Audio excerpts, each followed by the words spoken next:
and we'll be off to the races. Sounds good. All right, everyone. We are on episode 18 of the Conquer the Mind podcast.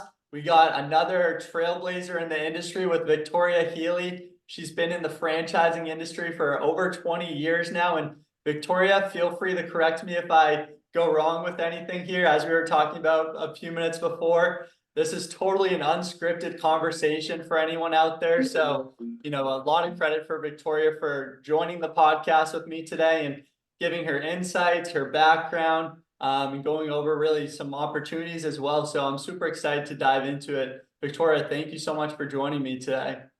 Thank you, Josh. I'm excited to be here. And I tell you, I love unscripted conversations. So let's see where this goes. Awesome. And I'm going to briefly put my phone on Do Not Disturb so we don't get any crazy notifications while we're recording. And hopefully the Read AI doesn't try to join the podcast either, but we'll see what happens. You never know. So Victoria, I'm going to briefly go over your background for anyone that doesn't know. Feel free to correct me anywhere I go wrong. But like I mentioned, Victoria's been in franchising for over 20 years. She grew up in a small town, in a farm town, actually. And we're going to dive into that because I'm super excited to dive into that. And she went into University of Florida, very much like myself. We got the blue and orange background today. And after that, she made the decision to become a business owner of a fitness center from 1999 through 2006, and really made the leap into entrepreneurship right out of college. It took a lot of courage, so I'm really excited to dive into that perspective as well. And then in 2009, she started franchise consulting, and then in 2012, she started with brand management. And today we have her as the vice president of franchise development of Supply Point, which is an emerging brand that focuses on shipping and logistics. So it's a trucking, freight forwarding, pallet, packing company that really combines all logistics into really an all-in-one logistics company. So Victoria, did I mess up anywhere there? How was the introduction? No, I think you did pretty good, Josh. Good job. Awesome. Well, as I mentioned, a lot of the podcasts in the previous episodes, I kind of like to dive into really the early entrepreneur, kind of what life was like growing up, really high school, college. And I know you grew up on a farm town, so I think that's a very interesting perspective. Can you tell us what it was like kind of growing up in the early age, pre-University of Florida, what it was like growing up on a farm? What were like the people like around you? What did life look like? What was kind of the outlook like on life at that point? Well, there were no cell phones. There was no real technology. So they weren't recording podcasts on the farm? There were none of those. No, Okay. no. Listen, I'm super fortunate to have grown up the way that I did. I grew up with being able to go outside at daylight and coming back at dusk, and our parents not really worrying about where we were. And so I had the company of my cousins who lived nearby, and we were out and about building forts and climbing fences and trees and really just using the creative side of our mind that kids today I don't think really get to use. Yeah, that's so funny. And I'm thinking back to my childhood days where up north everyone has like flights of stairs. I know in Florida it's usually like one flight of stairs. Up north everyone has like 2-3 story houses. And my sister and I, we'd literally put like blankets on the stairs and literally just like start flying down the stairs. Like life is just like so different today where, you can't even leave your kid in the car nowadays, for example. Like things are just so different. So I think that's really interesting point how life was just a lot freer back then. So I guess, yeah.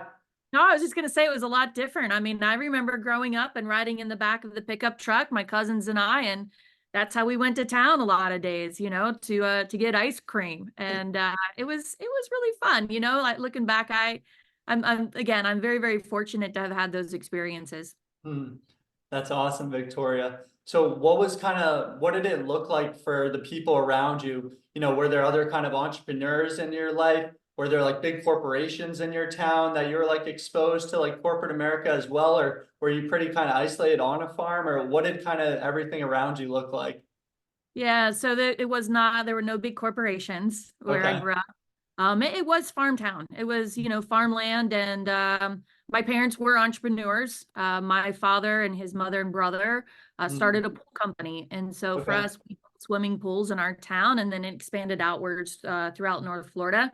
They're Mm, still in business today. My cousins run that business. And so I do come from a family of entrepreneurs where, we go out and we start something and we figure it out along the way. They for sure, I can tell you a lot of times didn't know what they were doing, but they eventually figured it out.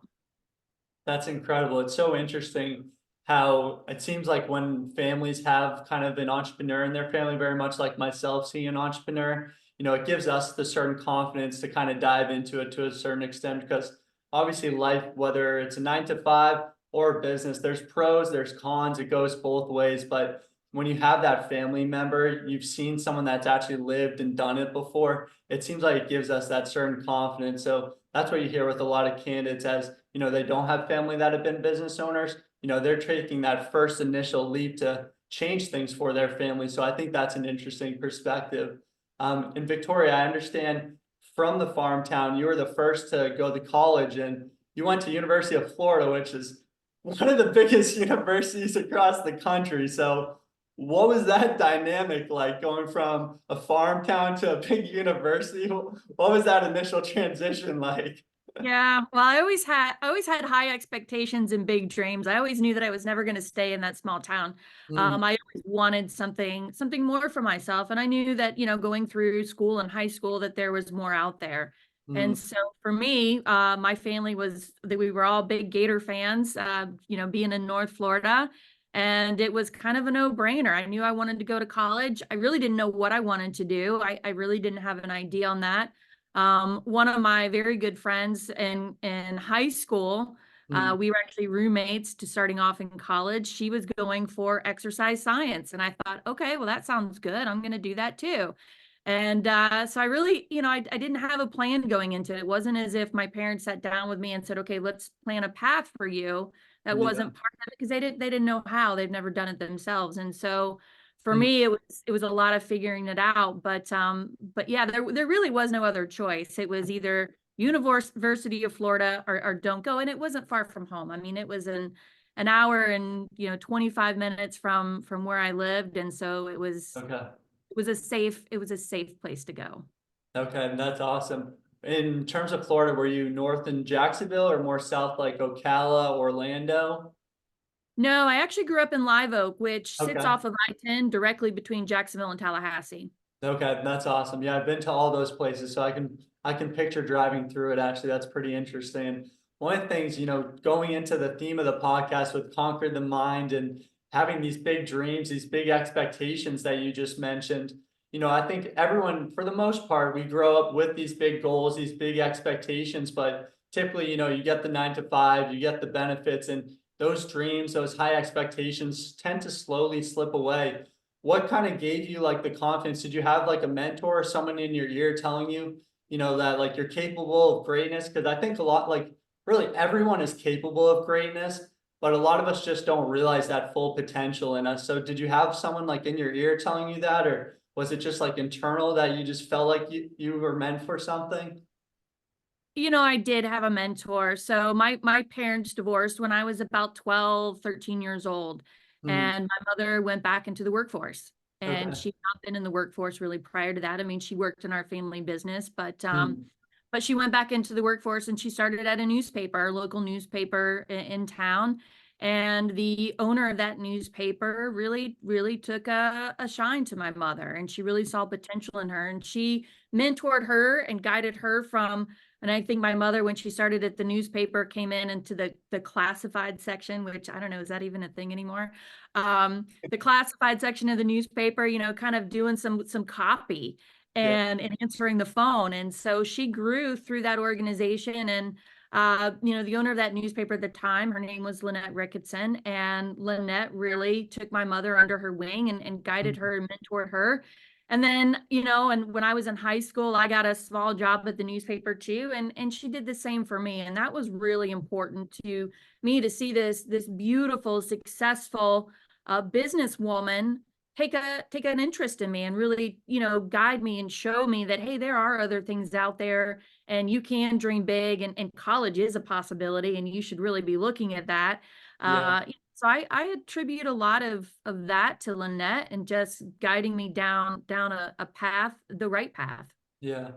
No, I love that. That's super powerful. I love just the idea of mentorships. And, as I talk to more, like a lot of younger people my age, I think we want to be business owners, but we all want to try to figure it out ourselves. And, we ignore kind of the older generation that has all this wisdom, all this knowledge to pick their brains apart. So I think that's really interesting. One of the kind of trends that I'm always thinking about in terms of mentorship, and if you can have a mentor, it really changes your life.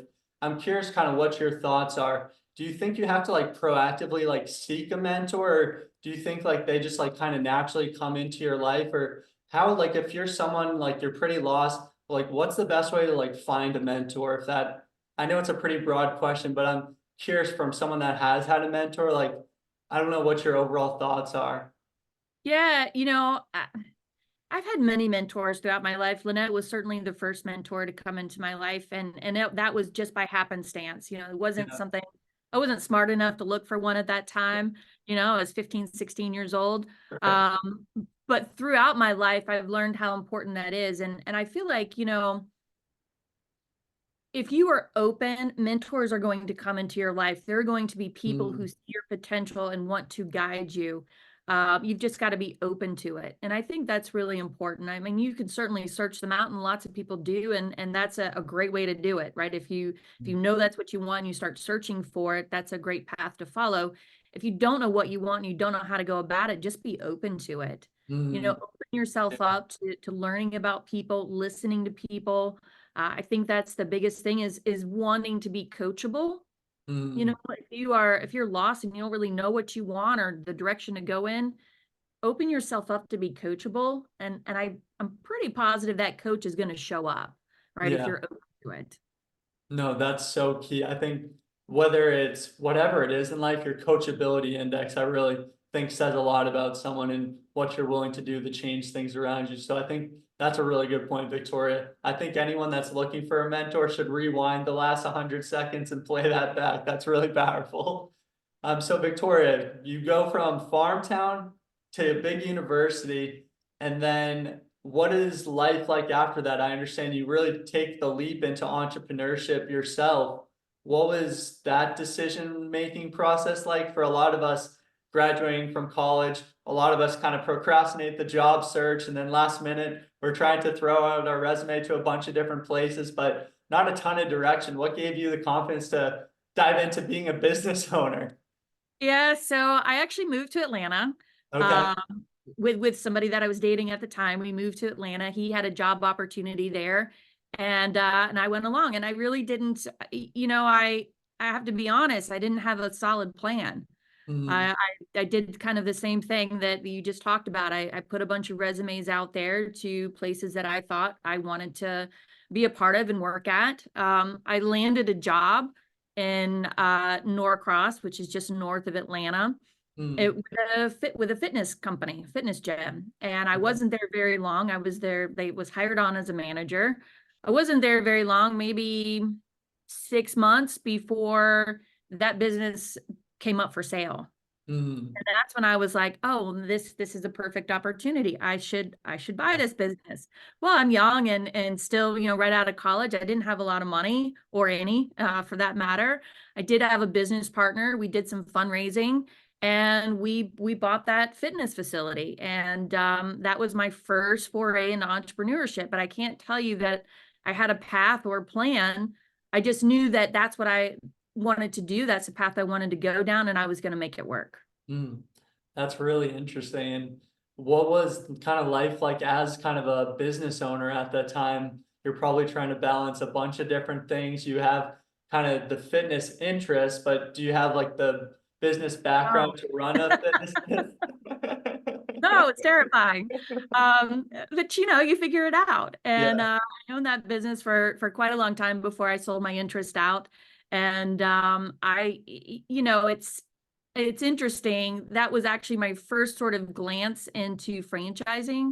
Mm, So for me, my business partner, when we decided we were going to purchase this gym, it was all about rebranding what we wanted to do. And we looked at franchising. We looked at doing, at the time, Gold's Gym was a big opportunity in franchising. And so we looked at that, and I remember thinking the franchise fee was $30,000, and wow, what we could do with $30,000. And clearly we could spend that money more wisely.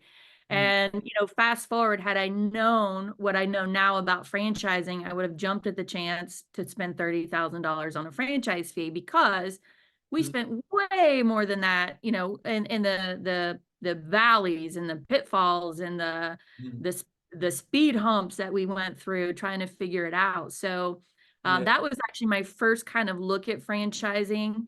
And then it's interesting how the course of my career sort of landed me in franchising, but that was my first look.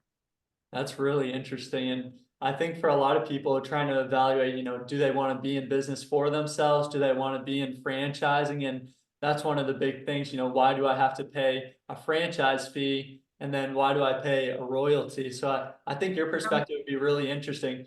From your perspective, why does someone pay a franchise fee? And then after that, they still have to pay, potentially a monthly fee. What's kind of the purpose of that, and the difference between when you were trying to do it by yourself? Well, doing it by yourself is scary. It's lonely. You don't have a network to tap into. You don't know who to tap into. Mm, I think that was, very, very eye-opening. When you get into franchising, you get a playbook. All mm, you have to do is execute the plays. And you're allowed to work on your business, not in your business, because you've got other people who are vested in your success. mm, That's the beauty of franchising. When you're doing it by yourself, you don't really have anybody else that's invested in your success except for you, mm. right? And you're just trying to figure it out, and you're getting, there's so many pitfalls with vendors and organizations, and it's too much if you don't have a business background. Now, lots of people are successful. They jump in, they're Yeah, successful entrepreneurs, they build something really special. A lot of them have the support team that surrounds them, and they've got that business background. I came into that with none of that, and just yeah. really tried to figure it out. And I did okay, but it's not recommended. Yeah.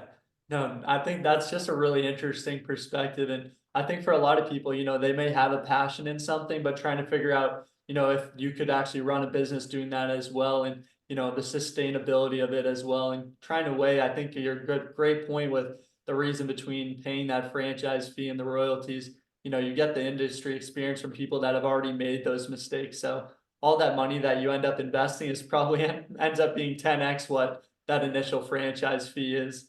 So it's really just to get you those customers, to get you those resources, to get you those national relationships. So I think that's really interesting. And to pivot a little bit, you kind of changed from being a business owner to the franchising space, and you've helped a lot of people at this point get involved in franchising. I know you've been involved with FranServe as well, participating a lot in helping them grow. So I think your perspective is really interesting. So if someone does decide, being a franchise owner potentially could be right for me. What does like the process look like? You could do your internet research, you could fill out a form for a franchise, you could talk to a broker. How does someone like navigate, like what's the right path for them to even get started? And for someone getting started, they don't even know what any of that even means, probably. Probably not. If you're out there and you're listening to this and you want to get started into business ownership, I think, again, franchising is a great way to go. Mm, I don't know, last time I checked, there's well over 4,000 different franchise concepts out there. How do you decipher through 4,000 concepts? I think that it comes down to the crux of, you have to figure out and do a deep dive on what you want personally, professionally, and financially. So mm, those are the three things that you have to really know about yourself. And then you also have to want to be part of a system and part of an organization, right? You have to want to be a team player. You have to want to be on somebody's team. I think those are all are crucial elements too. When you start to go out and you start to look, I think you're going to realize very quickly, if you're doing an internet search, it mm, gets very overwhelming very fast. yeah, And all of those things that you click on, somebody's calling you, somebody's emailing you, somebody's texting you, and suddenly, you're kind of washing your hands of it, going, okay, that was enough for me. Like, I don't have time for this. And so I think that, people who find themselves in that situation, that's where I think a business broker comes into play. A lot of people don't really know that brokers, consultants are an option. They don't understand the process. And the process is that they're out there working for you. As a franchise buyer and investor, you're not paying that broker. That broker is getting compensated by the franchise that you end up going with. But at the end of the day, their goal is to find the right fit for you, again, personally, professionally, and financially. So if you're open to that process, I feel like that's really the best process to do and utilize, because they're out there really doing a deep dive on your behalf, and it saves you all that time. I always tell people that it's a gatekeeper, right? Yeah. That's what consultants and brokers are. We're gatekeepers. Keeps your phone from ringing off the hook, keeps your text messages from ding, ding, ding, ding, and keeps your email box, relatively empty. Yeah, no, that's super powerful. And as people do get dinged left and right by all these different people, and they potentially decide using a broker is the right path for them, what would your advice be? Should you use multiple brokers? Should you speak to multiple brokers? Should you use one broker? From your perspective, you get leads. Do you get like the same lead from multiple brokers and you kind of discount that lead? Or what's kind of your opinion on using multiple brokers or finding one that works for you? Or, what's the best way for a candidate to, evaluate the best option for them?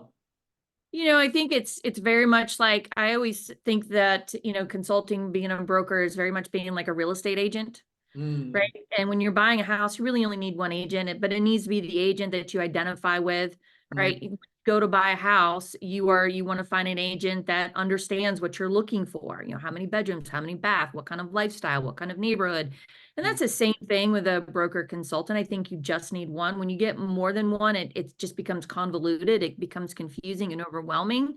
So getting one is going to give you the ability to really hone in on what's the right fit for you. Yeah, that's super powerful. And that's my analogy. I always say I'm like the realtor of franchising, where you're not ever going to pay me anything. And my job is literally just to figure out, financially qualify you first off, because we want to set you up financially for success, and then figure out what your strengths are, your weaknesses, what you like to do, your interests, and then making sure those interests actually align with the business that you're looking at as well. So yeah, those are all really great points. And going into the theme of the podcast with mindset, conquering the mind, a candidate does start the discovery process. They get on that first introductory call with someone like yourself. What does that first call look like? What is your advice for kind of the mindset for a candidate and helping them understand that it really is a two-way process? It's not, I have $50,000, you need me, for example. Yeah, I always like to set expectations. And I think that's real important with anything that we do in life, right? Is to make sure that we are laying the groundwork and setting the expectation of what's to come. And when we do that, I think you're going to get a much better interaction with a candidate, right? They're going to be much more receptive, and they're not going to be taken by surprise. They're going to know the steps to discovery. And so I like to set that up right up front. And I like to set the expectation of, hey, my job is to help you understand if this is the right opportunity for you, and vice versa. As we go through this process, it's an interview process on both sides. It's a process of, is this the right fit for me? And right in my very first conversation, I talk about, who's our ideal candidate and what our core values are. I think that's real important to lay the groundwork for that.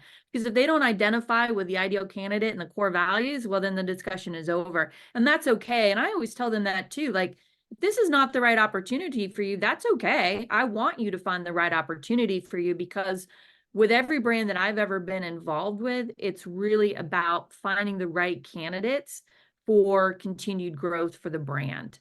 And it's about protecting the brand. I want to protect the franchisees. I want to protect the franchisor.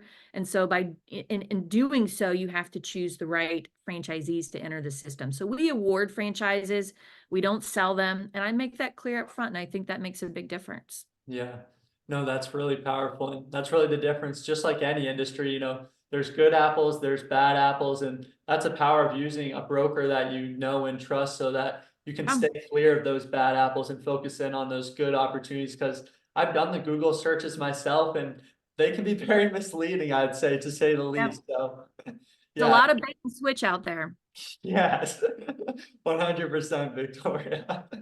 You mentioned a little bit about the ideal candidate on that initial call. Is there like anything that like you're looking for, or anything that where you're like, yeah, that person would be a successful franchise owner? Like, are there like a couple like big traits that tend to be the most successful people? I don't know that there are big traits. You mean are you talking for supply point, or are you talking more wide? Yeah, a little bit more wide range now, and then we'll dive more into supply point. Okay. Yeah, I think that at the end of the day, to be successful in franchising, you've got to be a team player. Mm, So that number one, you have to be a team player because you're joining a team. mm, The other thing is you have to be a self-starter. mm. This is that no one is looking over your shoulder asking you, why didn't you do this? Or why didn't you do this? Or why didn't you do this at the end of every day? You have to be a self-starter. You have to know that about yourself, that you're going to be able to get whatever business you're in, you're going to have to get up in the morning and you're going to have to go do it. Yeah. Right. And I find that's not always a given, right? People who want to get into business ownership, they're not all self-starters. And Mm, so I think that's key, is to be a self-starter. And you have to want to grow, mm. and that's also important. And when I say that, it seems to a lot of people, it's probably going to be, well, of course you want to grow. But at Right. the end of the day, not everybody has that mindset. And so you have to have the mindset of, hey, I want to be successful. I want to Mm, grow. I want to create something special. mm. Yeah, I think that's powerful. And just with the podcast, it all goes back to the mindset. And, if you believe that you're capable of greatness, you really are capable. And what I really love about franchising that I think separates it from a lot of industries is that the idea of mentorship and having everyone that's such on alignment, where the franchisor success is based off the franchisee's continued success. And it's very rare where, you have franchise business coaches that are literally going to be at the store, helping you run up the business. And, if you ever have issues, you have a support system of not only the franchisor, but other franchisees in the system that Yeah. are literally doing the day in the life. So I think it's very rare where if you think you're capable of taking things to that next level, you really are. It's just a matter of aligning that right opportunity with what you're looking for. And, it can be a big hurdle for anyone that, you have a 9 to 5, you have a family, you're trying to also balance, navigating another opportunity. It's a lot to balance. So trying to navigate your time, save you a lot of time throughout the process, I think is really powerful. So as someone does kind of go through the process, one kind of last question before we shift into supply point, they go through the education process, they meet the brand, they feel comfortable with the brand, they'll get what's called an FDD, a franchise disclosure document, to look at really the financials. And then after that, they feel comfortable, they'll move into the validation, really speak to other franchise owners in the system and really validate that opportunity. I think for a lot of candidates, the number one question is the ROI, the cash flow.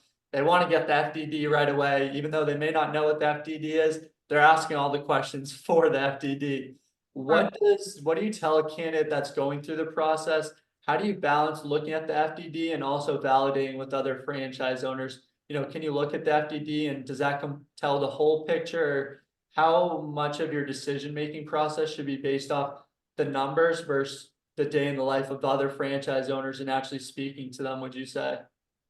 Yeah, so that's a great question. The FDD never tells a full picture, Hmm. right? The FDD is going to disclose, 23 items that every single franchise concept out there has to disclose, per the Federal Trade Commission. And Hmm. so it's never going to be a complete picture. It's going to be a lot of it, and it's going to give you a solid foundation for your investigation and your discovery. But tied to that is your validation. Hmm. Your franchisees, in any organization, they're going to be the ones that are going to bring that over the finish line, right? Because it is about the day in the life. And you can look at an item 19 and an FDD all day long, and you can look at what they, project as an ROI or what certain franchisees have done. But Hmm. until you get out there and you really learn about the day in the life, that's when I think people make the decision, right? They make the decision. I think they make a decision partially when they go through the FDD, or they wouldn't go through validation, right? They move through the FDD and they say, okay, I like what I've heard so far. Everything is checking my boxes. Now let me talk to some people that are really doing it. And your franchisees are so valuable in your organization. That's why it's so important to choose the right franchisees, because you want that strong validation. Mhm. Yeah, I think that's really powerful as you're kind of going through the process, really going and speaking to people that have made that same investment. They've done the day in the life, people in similar markets, looking at people in the top percent, the middle percent, the bottom percent, and not just, talking to them, but figuring out why they got there and the reasons why, because their reasons are probably very different from your reasons. So figuring out where in that market you are, and, obviously everyone wants to be in the top 10%, but looking at the reasons, how long it took them to get there and really what it took to get there. So I think those are all really great points, Victoria. So now, we have you on as the Vice President of Franchise Development of Supply Point, which is a very unique emerging brand. So I want to dive into that. For a lot of people, they probably don't even know anything about what logistics is. So what even is Supply Point? How are like franchise owners deriving revenue? What is Supply Point? What is the opportunity there? Yeah, so supply point is shipping and logistics, which sounds really fun and fancy on the top, and it is, right? It's a big opportunity. It's a big industry. When you talk about shipping and logistics in the US alone, it's a $2 trillion industry. It's a $12 trillion industry globally, and that's on an annual basis. So it's a really big beast. When we talk about Supply Point, we're the only franchise out there that's doing what we're doing. And I always describe it to people as we provide a holistic approach to our customers to move their product origin to destination, right? So origin is the creation of it, right? They're making and they're manufacturing their product or equipment, whatever that is, right? Whatever widget it is. And now you've got this product, but how do you get it over there, right? Whatever over there is, whether that's across the country or around the world. And Yeah. so, when we start working with our customers, we typically go in and we start at the beginning. We Mm, start with pallets, because 95% of the world's consumable goods start their life out on a pallet. mm, There's 2 billion pallets in use every single day, and that's the US alone. So it's a big industry, right? So we go in and we talk to them about their pallet program. And typically a pallet program, it's an industry that's not real sophisticated. It's an industry that doesn't have a lot of technology surrounding it. So it's a pain point for them. So it's mm, an easy door opener for us to get into our customer and talk to them about that. Once we've secured that business and we're providing now that value, we're becoming their vendor for pallets, and they're not, they're showing up on time. Their pricing is better than it was before. yeah. Now we're moving into how that product is packaged, right? Mm, So whether that's a corrugated box, a drum, a tote, a crate, whatever that packaging is, that's a different revenue stream now with our customer. Just to kind of give you some numbers on that, the corrugated box industry, it's an $80 billion industry. I'm sorry, 80 billion corrugated boxes are used every year in the US, and it's a $12 billion industry, right? So it's a big industry all on its own. So each of these, segments can be an additional revenue stream with your customer. So you've got pallets, boxes, maybe crates or drums, depending on what their packaging needs are. And then we're moving into the freight side of it. So now we've got it all packaged up. Now we've got to move it. And so yeah. we have a freight arm to our business, which again can move that product from across the country to around the world. So it's an international freight arm that we have that we use. And that allows our franchisees to really provide that holistic approach. So now our customers, instead of dealing with 5 or 6 vendors, they have one point of contact, and that's a huge value add for them. Yeah, I would say so. I feel like, every like marketing company, they say they're like a one-stop shop. Every business wants to be like that one-stop shop, but it really is powerful. And you mentioned that 95% start from the pallet and then you take them through the other processes. That's really, really powerful. What is like, are there like competitors? You mentioned you're really the only ones doing it. Are there like mom and pops that do like one branch, or what does like the industry outlook look like for, for someone like myself that really doesn't know a ton about the industry, trying to wrap their heads around what does the industry outlook even look like? Yeah, so it's interesting. There are other companies, obviously. I mean, it's a $2 trillion industry. So there Mm, are other companies that are into these different market segments, right? That are doing just freight or just packaging or just pallets, or, so there is a lot of competitors in that way, right? That are already filling those needs. But what no one is doing is providing a solution to the customer, mm, right? So these customers, a lot of times, the packing and shipping is not their only job description, right? They're also doing other things to grow their company and within their company. And so when we're able to offload that for them and give them better pricing, they've got one point of contact, which allows them to now focus more on their company revenue and increasing that revenue. What yeah. you're going to see then is our orders increase, which makes our revenue increase, but also they're able to hire more people locally, which then drives your local economy. And that's very attractive to franchise buyers. Mm.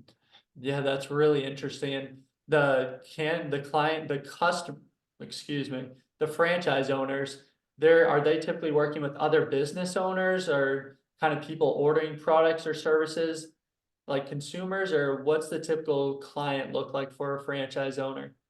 Yeah, we're in industrial America. So we Yeah. are working within manufacturing distribution, right? And that's anything from equipment to food, agriculture, pharmacy, Mm, textile, you name it. It's any customer or manufacturer who's moving their product from point A to point B. mm. Okay, that's a good market to be in, I would say. It That's is. awesome.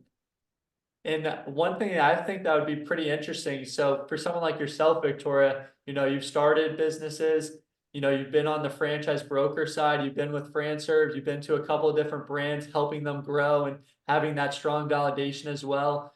I'd be curious as a potential candidate, they're evaluating a lot of different opportunities. You were probably, you could evaluate a lot of different opportunities as well. What specifically brought you to Supply Point, and what did you kind of like about the opportunity there? Well, since my entire career, I've always been attracted to emerging brands. Mm, And that's always kind of been a sweet spot for me. When I was with FranServe, I was a trainer and a mentor. So I've always kind of gravitated to the incubation stage, mm, right? And so for me, that's attractive. But also what was really attractive about Supply Point is, no one's doing what they're doing. The mm, founders really took great care and spent a lot of time and money creating a solid foundation mm, and creating the cornerstones of their business, which is, not only just infrastructure and technology, but also education and training. And yeah, so those are the two things that, I've, like you, I've seen thousands of different franchise organizations, and I've, mm, evaluated hundreds, if not 1,000 or more different franchise organizations throughout the years and throughout my career. mm, And what I recognize as hallmarks of a really strong organization are those organizations that want to lay the infrastructure first. mm, You see a lot of organizations and emerging brands that want to sell, sell, sell, sell, sell, and then they want to create their infrastructure. It's almost, the cart before the horse. And so for me, it was really important that if I'm going to align myself with an emerging brand, it needs to be an emerging brand that also fits my value system, which my core values and their core values aligned very nicely. In fact, they were a lot of the same.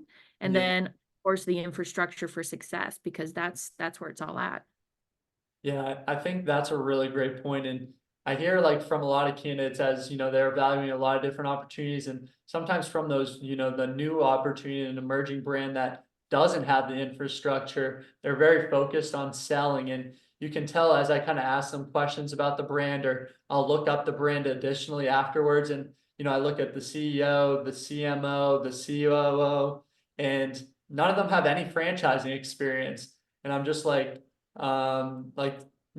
being a successful business owner is one thing, but transferring that to being a successful franchise is a whole nother ball game. And what I've learned in previous episodes is typically it takes like $1 million to go from a successful business to lay that groundwork and that infrastructure. So, if a franchise that's just starting is just focused on selling, selling, selling, doesn't have the infrastructure, very focused on just getting you to sign the line before we're actually walking you through a systematic process. Because as we both know, Victoria, the power of franchising is having those systems, those resources in place. So sometimes I think a candidate may get on that first initial call and get overwhelmed by how much systems they have in place, but that's really a good sign because they have that process in place because they deal with so many people that they have it down to a science. So I think that's a really interesting point. And as an emerging brand at Supply Point, often you kind of hear those first 10 franchise owners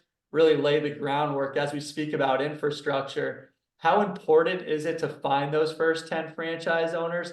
Or how do you even go about finding those 10 first franchise owners?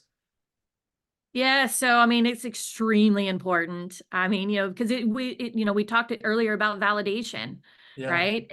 And validation is critical. And so you want to make sure you're choosing those first 10 wisely. And not every franchisor does. Mm, In fact, I think it's a rarity that new franchisors do because they don't necessarily know what their candidate profile looks like. mm, Right? They know what they've done and they're successful, and they start talking to candidates, and candidates, as you know, can be very persuasive about their skill sets and their background, and it doesn't always play out, right? So I think choosing them is the one of the most important things you can do, is choosing the right candidate partners. And I also think that deploying some technology behind that is important. Using something like a personality profile, as Oracle, for example, I think is real important to employ. That's going to really help emerging franchisors understand who their ideal candidate is. yeah.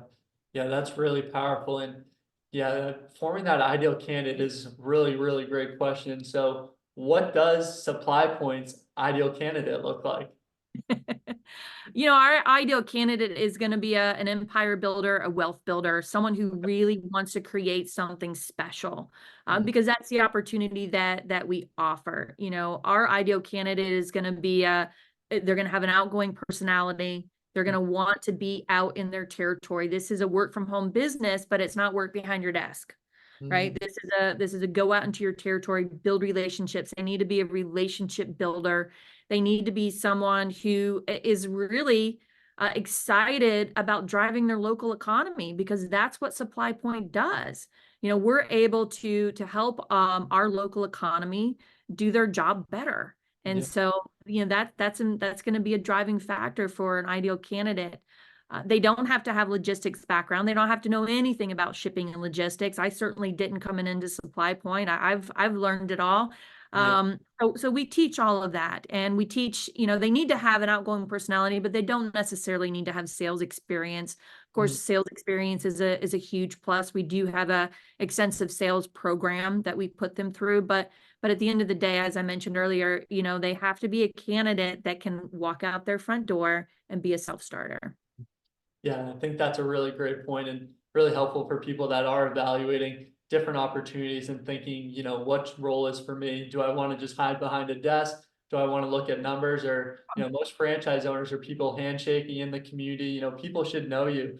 No matter what it is, I would say, to be successful, probably the more people that know you, probably the better, unless you're doing some bad things. That's But right. You want to be the mayor.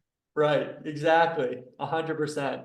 That's a really great point. And as you're kind of talking a little bit about the ideal candidate, from your perspective as an emerging brand, you're probably dealing with a lot of people. They may question, the validation as an emerging brand. How do you like establish yourself with that credibility as an emerging brand, given, you've been a business since I think 2002, so it's not a new business by any means, but it's a new franchise. So what are those questions that you hear from candidates as they're thinking, is an emerging brand right for me?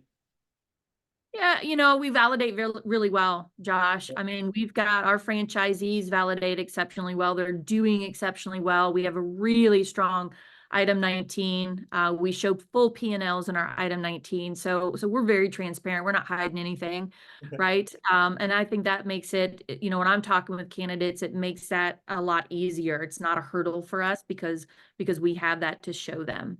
Mhm. Yeah, that's super powerful. What does, so as the candidate, they're evaluating as an emerging brand, they're on these discussions, they're thinking about making that decision, they go through the validation, they're starting to see what that day in the life looks like. They make that decision, they become a franchise owner. what does that day in the life look like? Can you talk to us a little bit about those kind of first 6 months as they kind of get started? They probably had those fears to get started as a business owner. What do those first 6 months look like? Yeah, so with our training program, right, we're going to go through all of that with them. And training is going to be about, we have an LMS system component to it, and then we have live virtual training. And so all of that takes about 45 days for them to work through that. Once that happens and they're out in the field, and when you're out in the field and you're a brand new franchisee, you're like, oh my gosh, what am I doing? Right. But we've got inside support for that. So when they get their very first deals and they need help getting those deals and those orders over the finish line, we've got inside sales assistance for that. So we've got a program set up. We've got folks on our corporate team that can help them, get that sale over the finish line. We have a business coach that they're going to meet with on for the first 90 days, they're going to meet with that business coach weekly. That business coach is going to be able to help them overcome a lot of hurdles that they're encountering, because our business coaches are entrenched in our business and they work with our other franchisees. So they're not, new franchisees aren't going to say or do anything that we haven't done and heard before. Okay, that's awesome, Victoria. I love that. Can you talk to me a little bit about, because as I'm thinking about this whole industry overall, I think it'd be important to note, everyone says recession resistant.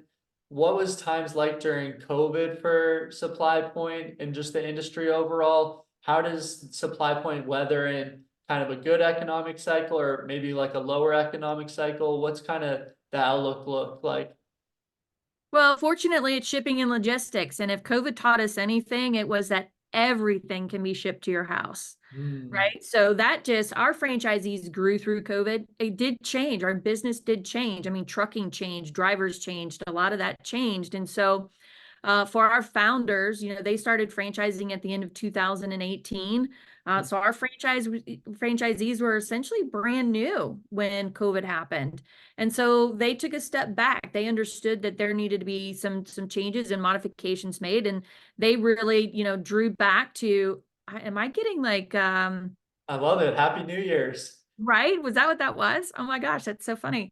So I totally lost my train of thought there, Josh. But our franchisees, they had to take a step back, and our franchisors took a step back, and they really evaluated what was happening, and they faced those challenges head on. And so franchising was really at a standstill for them because they wanted to be there to support their current franchisees. Fast forward to 2022, they brought myself on board because they really wanted to pick up franchising again, and they wanted to really revamp their program. And that's what we've been doing through 2023. That's what we've been doing through 2023. And now, now we're full steam ahead. Yeah. No, that's awesome. I love how, COVID definitely taught us that lesson. So it's interesting as candidates are looking to hedge their risk to a certain extent. A lot of times people come in looking for food, restaurant, all these kind of big industries, but, they also tell me they're not looking for a big risk. So trying to find ways to hedge your risk so that, you don't have to deal with all these down cycles and all these extra hurdles. So I think that's a really interesting point. So someone does become a franchise owner, as we talk about it, really being a two-way process for the good franchises, at least that we're working with. So it really is about more than just kind of selling territories and getting a franchise fee. What are some of those like unit economics or KPIs that you guys are looking for? How do you like ensure like current franchise owners are satisfied? Are there any like certain measures that you're looking at besides, we're just awarded a new franchise, for example? How do you ensure that the current franchise owners are staying happy with their current investment and kind of moving forward after those 6 months? Yeah, that's a great question. So, I mean, with any emerging franchisor, once you have your initial franchisees, you figure a lot of things out. You figure out, okay, where your gaps are, where your holes are, where you need to reinforce. And that's exactly what the founders of Supply Point did. Through that couple of years through 2021 and through 2020 through 2022. The good thing is that they continue to educate their current franchisees. That's real important to them to stay true to their core. And so we have monthly mastermind groups that are led by a professional business coach. And in those mastermind groups, those are our franchisees, both, the original franchisees and the new franchisees.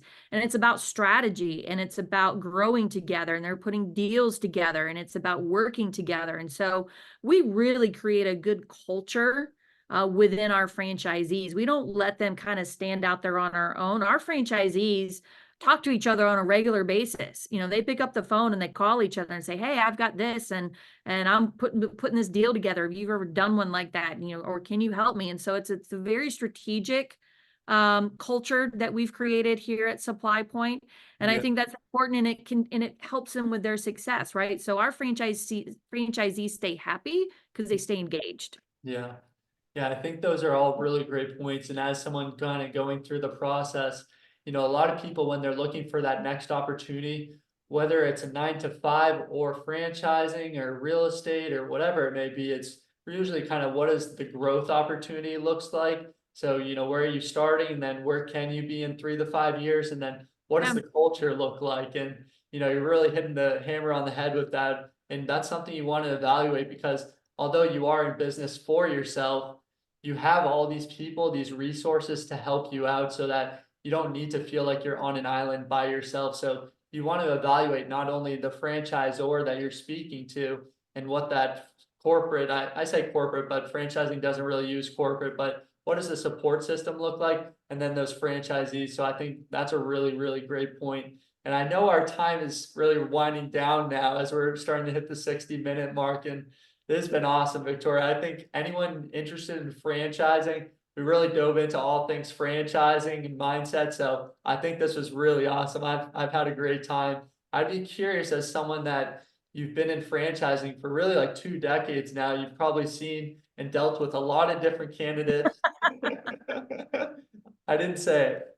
What are some of like the new trends, as kind of like, you know, as the years have kind of progressed, has the typical candidate in franchising changed at all? Have you seen more or less inquiries over the year? I'm just kind of curious, as franchising's kind of evolved over the years, what have you kind of seen as kind of the typical franchise owner? Yeah, so it has changed. I don't Interest never really changes, but the investor changes, right? So, Hmm. I started back in 2009. It wasn't a great time, right? We were heading into the recession. And so the buyer was different, the investor was different. They were looking at investing and buying a job, Hmm. right? That was kind of it. And then as we move through, and you get, that you come out of that, and the market picks up and the economy picks up, now you're looking at investors that want to invest in additional streams of revenue. Yeah. And so I think that it's always kind of that yo-yo between folks that are looking at, who've been downsized, that are looking at investing and buying a job. And Hmm. then you've got folks that are strong in their careers, and they're looking at the additional streams of revenue. Or you get folks that are nearing retirement, and they want to continue the lifestyle that they currently have, right, after retirement. And so they're looking at those, what does that next step look like? What is that, next chapter? So I Hmm. do think your buyer investor changes throughout the years depending on the economic status. But what doesn't change is that people are always looking for opportunity. That doesn't matter what the economy is doing. People Yeah. are always going to be looking for opportunity.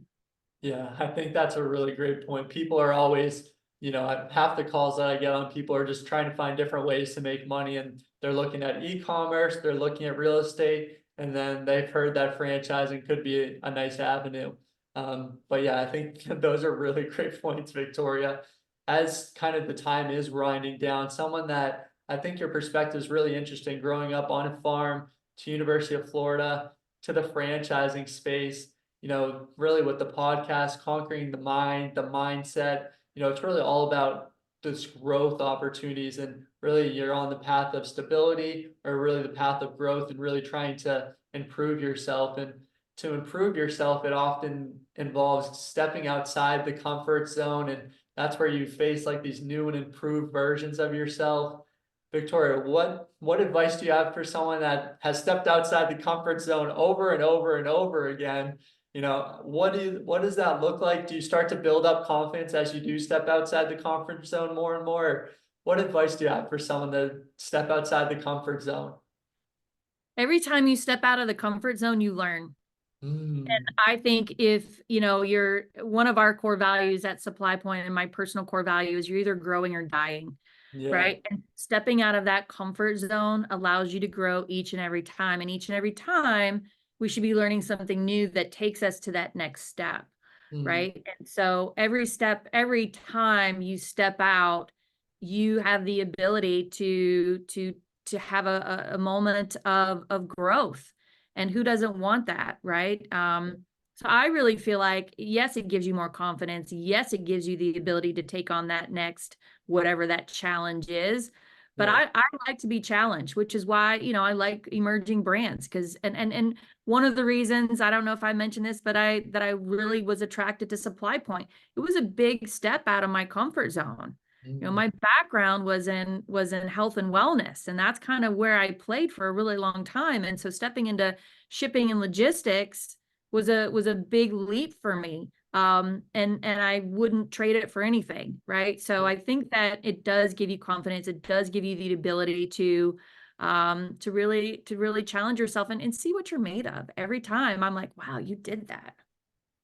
yeah, no, that's awesome. And I think that's just such great advice. I think people will need to replay a lot of the stuff that you said today, because for anyone that's trying to figure out those next steps, thinking if business ownership is right for them, these are all really, really great points to think about. And yeah, I think it's just really powerful of stepping outside the comfort zone, having these mentors, putting yourself out there and building these new relationships. I think it's really powerful. And as the time really is winding down, Victoria, you've been in franchising, you've stayed in franchising, what kind of keeps you around in franchising? Why not kind of try a new opportunity? I'm sure from University of Florida, you probably grew up with people in all different backgrounds at this point, and I'm sure not a lot of people are in franchising, yet it creates millions and millions of jobs. What kind of keeps you in the world of franchising?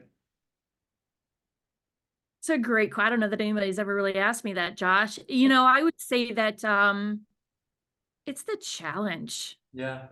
And it's helping people. Every day I help people realize their dreams of business ownership, as do you. Right. Mm, And that's huge. Um, that's at the core of who I am. I mentioned earlier that my parents were entrepreneurs. I didn't really know there was another option. mm, I didn't, that kind of talk really wasn't around my house. I just thought that's what you went out and did. You owned your own business. yeah. So I love helping people kind of capture that for themselves. I love helping people understand and realize their dreams. Mm, And that's super powerful. I take great joy from that on a daily basis. I'm super grateful that I have the opportunity to do that. mm, And that's what keeps me in franchising is, and it's always changing, mm, right? It's yeah. never static. Doesn't matter what side of the coin you're on, franchisor, franchisee, franchise broker, it doesn't matter, franchise investor, buyer, doesn't matter. It's always changing. And I love that aspect of franchising. Yeah, I love that too. And I think it's so interesting as the podcast does wind down. You go to the industry conferences, whatever it may be, you'll literally see competitors at the same conferences, brokers, franchisors, franchisees, and there's just so much more alignment. And what I'm hearing more and more at these conventions is a lot of franchisees are now becoming franchisors as well, which creates this whole nother kind of element of alignment between the different perspectives in franchising. And I think your perspective has been awesome where, franchise just evolved so much over the years where, it really started as people just kind of buying a job with that investment. And I think Yep. that's what I hear from a lot of people, even my age, where, I tell them I'm in franchising and that's what they tell me, they say they're limited on their income, but you're only limited on really your beliefs and your mindset That's because right. when franchising, with home service brands, whatever it may be, you can build up a portfolio of businesses. And for me, for you, growing up with other entrepreneurs in your family, we feel like it's much greater risk to be doing the 9 to 5 than being a business owner. And all these challenges, helping people, I think it's really, really powerful. And one of the great things that you said when you started that I think is just really powerful as we wrap it up is having high expectations and having that mindset, like we've said a couple times on the episode, everyone's meant for greatness. It just starts with your mindset, having that capability. So, whether you're trying to seek a mentor, looking for a mentor, I think you had some great advice for that as well. You just have to stay open-minded and the mentors will come. I think life, you kind of, we'll make this kind of analogy like a garden. You plant a bunch of seeds throughout your life and, there may be some weeds somewhere there, but something somewhere in there, there's a sunflower and that sunflower is your mentor. So you just keep doing new things, keep that open mind. And I think these opportunities will emerge. So Victoria, I greatly appreciate your time on episode 18 of the Conquer the Mind podcast. I think the viewers have learned a ton today. I know I learned a ton today. So I appreciate you. 60 minutes, fully unscripted. This was a ton of fun. I appreciate your time, Victoria. Thank you, Josh. It was so much fun, and I really appreciate you giving me the opportunity and trusting me to be on your podcast. It was great, and I would be remiss if I didn't say go Gators. Yeah, go Gators. Thank you so much, Victoria. This is awesome. Thanks, Josh.